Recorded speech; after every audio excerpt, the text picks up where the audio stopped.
Anne Bollings, bonjour. Vous êtes co-autrice de l'étude Justice de paix, Buyer Welcome, Locataire Welcome, quand la justice peine à sanctionner l'insalubrité, une étude qui a été faite par le RBDH, donc le Rassemblement bruxellois du droit à l'habitat.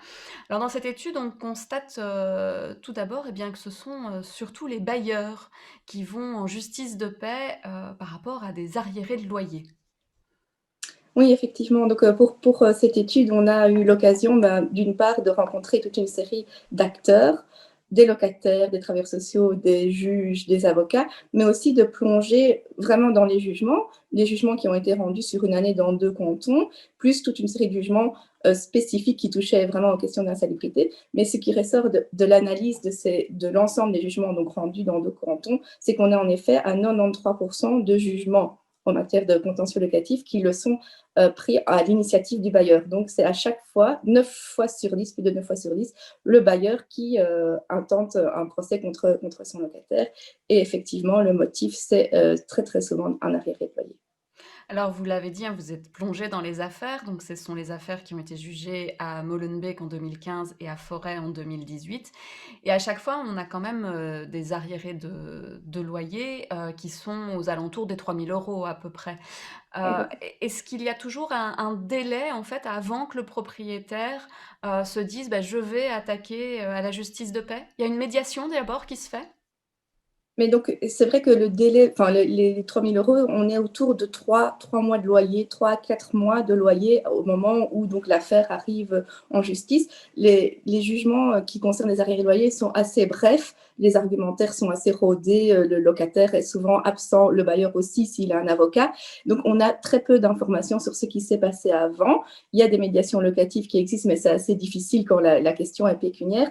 Et le juge de paix lui-même peut aussi recevoir les personnes avant donc d'entamer la procédure purement judiciaire en conciliation. Et là, ce qu'on a constaté sur les conciliations, c'est que ça marche très très peu, qu'on en a très très peu qui font référence à des arriérés locatifs, avec une exception peut-être, le logement molenbeekois, donc le logement social à Molenbeek, où là, la CISP a plutôt tendance de privilégier cette voie-là pour tenter de négocier un plan d'appurement. On a un arriéré, on va essayer de étaler la charge, le remboursement sur plusieurs mois pour que le locataire puisse évidemment rester dans le logement social. Alors, si le bailleur, lui, a des griefs par rapport au loyer, le locataire, lui, par contre, il a souvent des griefs par rapport à l'insalubrité du logement. Quelles sont les insalubrités que vous rencontrez le plus souvent? Oui, donc c'est ça. Dans les procès qui sont, eux, à l'initiative du locataire, c'est très souvent, évidemment, quand le logement est en mauvais état. En mauvais état, dans les jugements qu'on a consultés, c'est vraiment des logements qui sont en très mauvais état. On a une série d'éléments qui sont défectueux. La cause première, c'est probablement la question de l'humidité. On a des logements qui sont humides, qui sont oui, vraiment trempés, parfois des murs trempés, des pièces qui sont du coup inutilisables.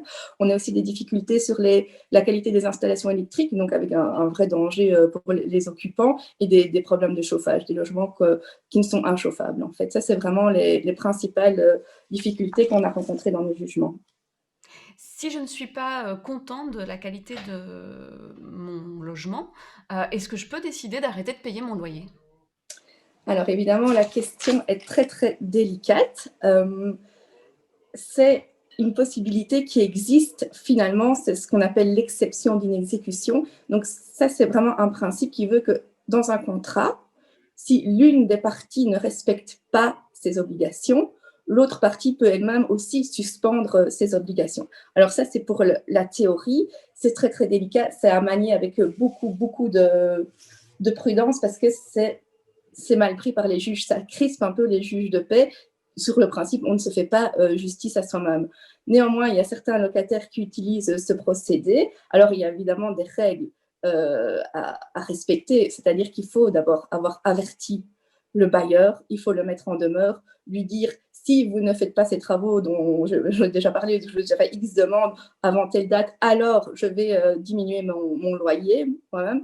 Il faut aussi une proportionnalité, c'est-à-dire que jamais dans un jugement, le juge ne va annuler complètement le loyer. Donc, même s'il y a des défauts, il va réduire éventuellement le loyer d'un pourcentage correspondant aux défauts rencontrés. Mais la logique du juge, c'est vous avez quand même un toit sur la tête, donc vous devez payer une partie. Donc, c'est très, très délicat d'annuler complètement le loyer, ce qui est parfois pourtant ce que font les locataires. Vous avez l'impression, de manière générale, que les juges sont plus favorables aux bailleurs qu'aux locataires? Mais en tout cas, des rencontres des locataires qu'on a eues, c'est vraiment un sentiment qui est vraiment partagé. Et nous ce qu'on constate, c'est qu'il y a une difficulté, en tout cas, pour faire reconnaître un trouble de jouissance. Là où la justice est habituée, finalement, à trancher sur des arriérés de loyer, c'est assez facile, les preuves sont là, les données sont objectives. C'est beaucoup plus compliqué de faire reconnaître un arriéré de loyer. Et si les locataires également ne portent pas plainte plus souvent, c'est aussi par peur justement de perdre le logement?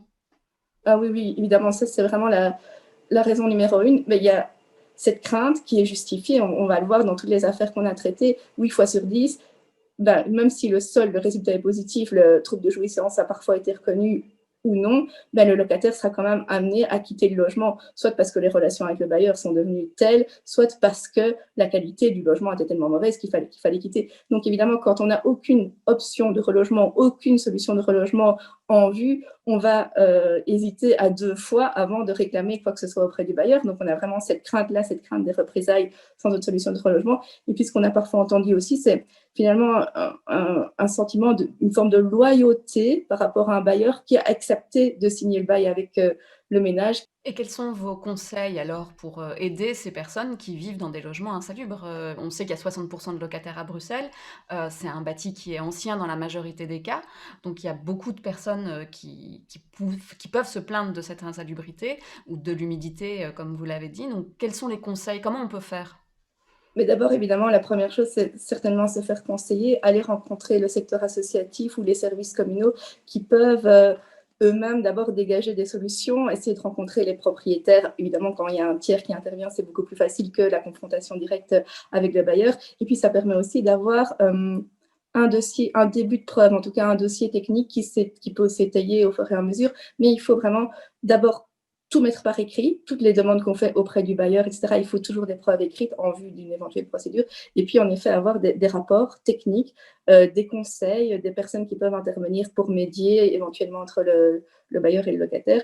Mais puis, nous, ce qu'on pense aussi, c'est qu'il y a un travail à faire aussi autour des relations, finalement, entre le monde judiciaire et les acteurs du logement, parce qu'il y a manifestement une méconnaissance peut-être réciproque des deux questions. Donc, il faut pouvoir ouvrir ce chantier-là, ce grand dialogue. Anne Bollings, je rappelle que vous êtes co-autrice de l'étude Justice de paix, bailleur welcome, locataire welcome quand la justice de paix a du mal à sanctionner l'insalubrité. Merci pour cet entretien.